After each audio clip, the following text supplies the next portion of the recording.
If we could not meet the sun's cruel embrace, perhaps we might rebuke it. Already we could generate fields to protect us in times of strife. But these were small and simple things. To replicate them on a scale the size of a world, we lack the energy to make it so.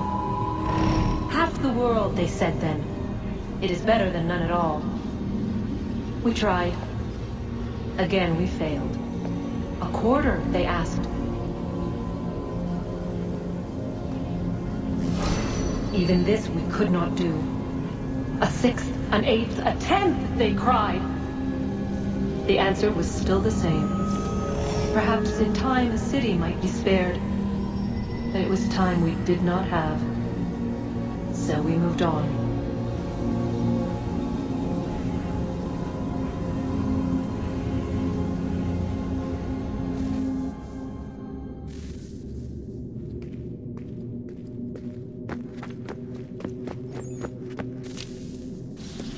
Wonder what's inside.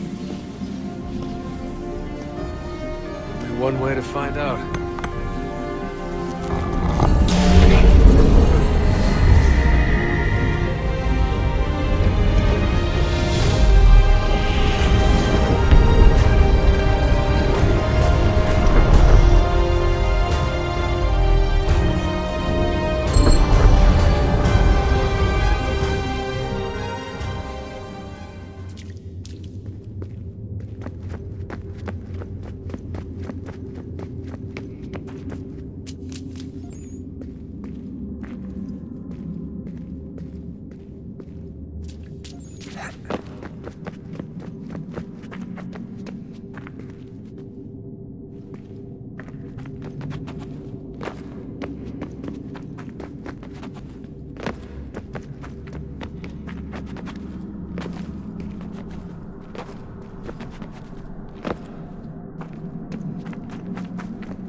What is a fact?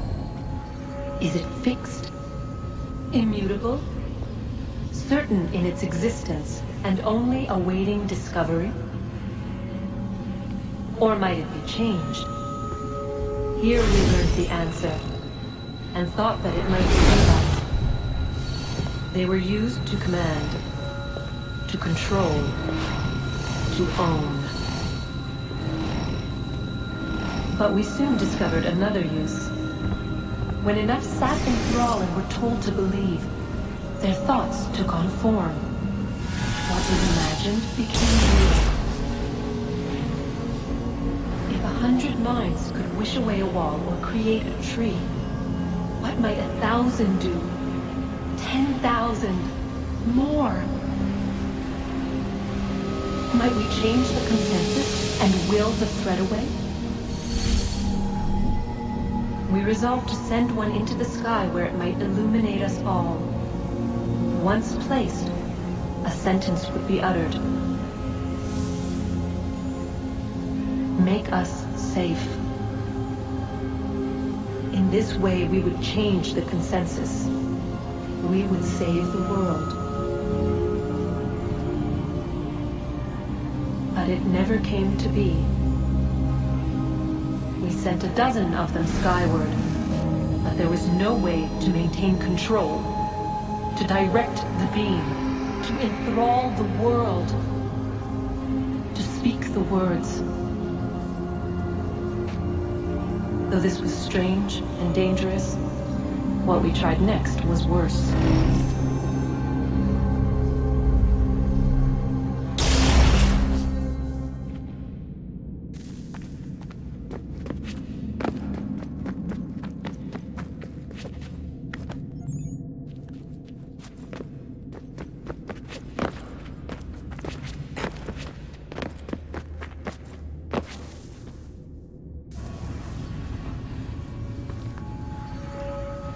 Our first instinct was to travel back, to change the past. But we could not find a way. But forward, we could look forward. And so here we sought to see beyond ourselves and know what was to come. First we watched to learn if our work would succeed. But the answer was always the same. So we moved on to other things. But she remained. The one you call Minerva. In time, she too stopped looking. And instead began to speak. She called out across time, in the hopes that you might be saved. She hid messages where none might find them, save for you and those within this place. Fascinating. Tired of it. The cryptic warnings, the threats. Just tell us what you want! But they are. We saw the Nephilim there. We seemed like grasshoppers in our own eyes, and we looked the same to them. Imagine trying to explain all this to a 2-year-old, to a grasshopper. When they said the will of the gods was unknowable, they meant it. Literally. I killed her, you know. I killed Lucy. It was the apple, son. It was Juno. I saw what she was. What would happen if I let her live? I could have stopped myself. I mean, there was a force there. But I didn't have to. I chose to. Desmond. Lucy was going to betray us and take the apple back to Abstergo. I saw the satellite launched. I saw them turn it on, and then it failed. Whatever's on the other side of that door, it benefits Juno. We need to be careful.